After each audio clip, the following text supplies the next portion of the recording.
जब ऋतिक ने वह लाल पोटली देख ली तो उसे समझ में आया कि अरे ये तो लाल पोटली तो मैंने राहगीर को दी थी, फिर ये परी के पास कैसे आई। तब परी ने कहा कि कल मैंने आपकी ईमानदारी की परीक्षा ली थी और उसमें आप पास हो गए। वह राहगीर भी मैं ही थी, इसीलिए मैं तुम्हें यह इनाम दे रही हूँ। परी ने ऋत्विक को समझाया, ईमानदार व्यक्ति के जीवन में किसी भी वस्तु की कमी नहीं होती। जाओ, अब तुम्हें मन चाहे वस्तु मिलेगी। ऋत्विक के पास शब्द नहीं थे जिनसे वह परी को धन्यवाद देता। वह खुशी से उसकी आंखें भर गई।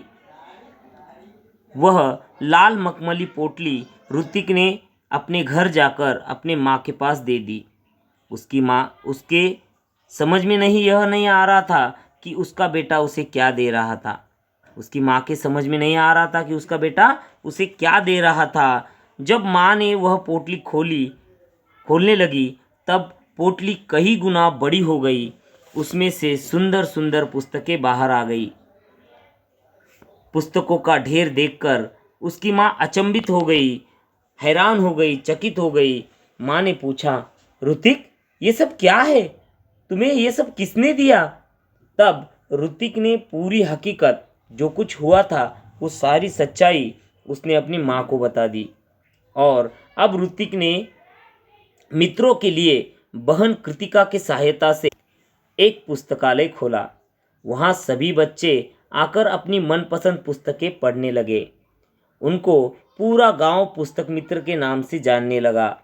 ऋतिक ने पुस्तकालय को ही अपना जीवन का ध्येय बना लिया।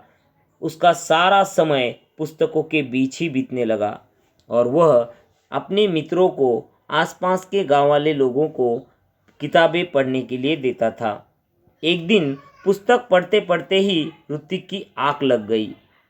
ऋतिक पुस्तक पढ़ते पढ़ते ही सो गया और सोने के बाद वह सोते समय भी पुस्तकों के बारे में ही सोचता रहा।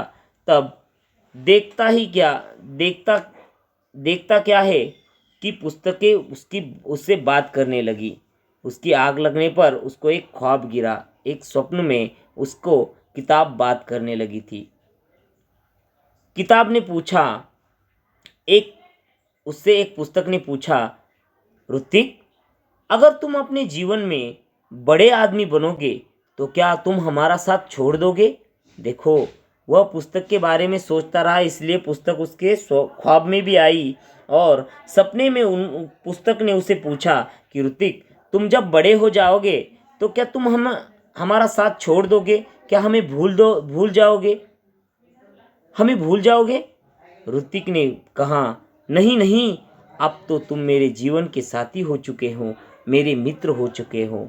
देखो, ऋतिक उस पुस्तकालय से अपना बहुत समय बिताता था पुस्तकालय में, इसलिए उसके जीवन का ध्येय ही पुस्तकालय बन चुका था। इसलिए ऋतिक ने उस किताब को सपने में ही उत्तर दिया, नहीं नहीं, अब तो तुम मेरी साथी हो चुके हो, मेरे मित्र हो। तभी किसी ने दरवाजे की घंटी बजाई और उसकी नींद टूट गई। नींद टूटने पर वह बहुत देर तक सोचता रहा कि आगे चलकर वह इससे भी बहुत बड़ा सा पुस्तक भंडार खोलेगा और अपना जीवन इसी तरह पुस्तकों के बीच बिताएगा। इस तरह से यह पाठ यहाँ पर समाप्त होता है। आज के लिए इतना ही और ये पाठ यहाँ पे समाप्त होता है। धन्यवाद।